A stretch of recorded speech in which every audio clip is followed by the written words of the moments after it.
Hi everyone, welcome back. This is Abdul from Pythonist. In two of our previous videos, we briefly understand a general Python and a C function. Now in this video, I'll try to explain how a Python function works in Cython.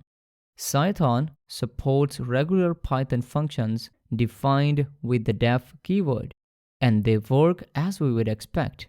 So to get a better understanding, let's define a simple Python function named factorial, which recursively computes the factorial of its argument. This simple Python function is valid Cython code. In Cython, this argument is a dynamic Python variable, and the factorial function must be passed a Python object when called, and it is used the same way regardless of whether it is defined in pure Python or defined in Cython and imported from an extension module.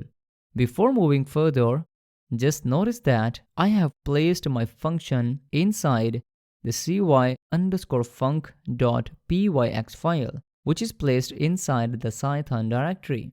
We can compile this example using any of the methods I have described in our previous videos. But for that, you must have installed a C compiler and Cython on your system. If you didn't watch that video, check out the video appearing on the top right corner right now. So let's run this example using the interactive shell IPython.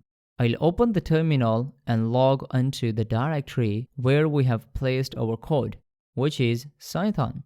Now, first, you need to install IPython if you didn't already. You can achieve this by using the command pip install IPython.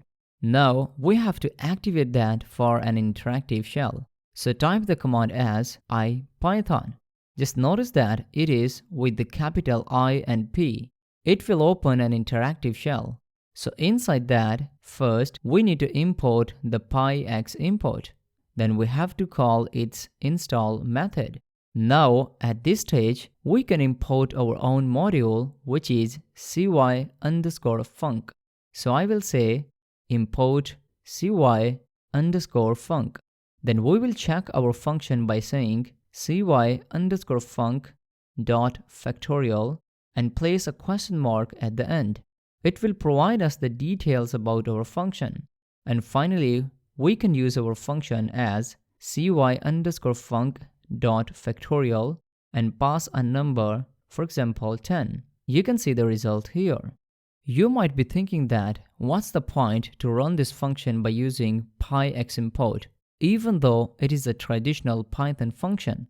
To get an answer to this question, let's define a pure Python version of factorial function inside the interpreter, just for comparison. So I will define it as in_factorial and pass an argument.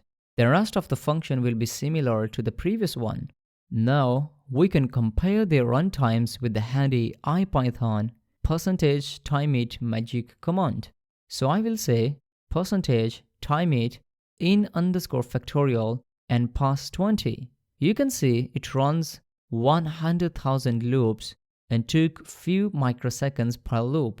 Now, in the same way, we will run Cython version of this function, which is factorial. You can see that this function runs approximately 2 times faster with Cython for small input values on this system.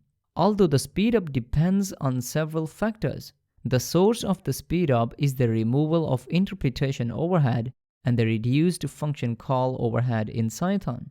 But as you can notice that with respect to usage, in_factorial and the Cython compiled factorial are identical. With respect to implementation, these two functions have some important differences.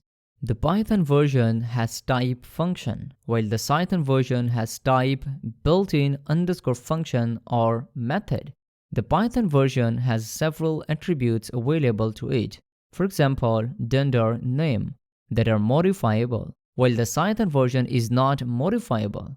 The Python version, when called, executes bytecodes with the Python interpreter, while the Cython version runs compiled C code that calls into the Python or C API and bypassing bytecode interpretation entirely. One another scenario might be interesting here. Factorials grow very quickly. One nice feature of Python integers is that they can represent arbitrarily large values and can therefore represent values that C integral types cannot. These large integers are very convenient, but that convenience comes at the cost of performance.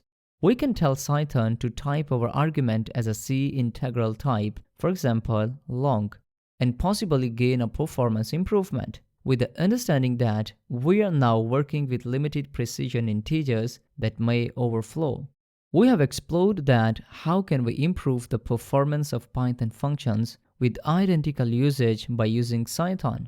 I think that's enough for this video. If you enjoyed the content, thumbs up, and be sure to subscribe to my channel and hit the bell icon so you will never miss any fantastic video in the future. Thanks for watching.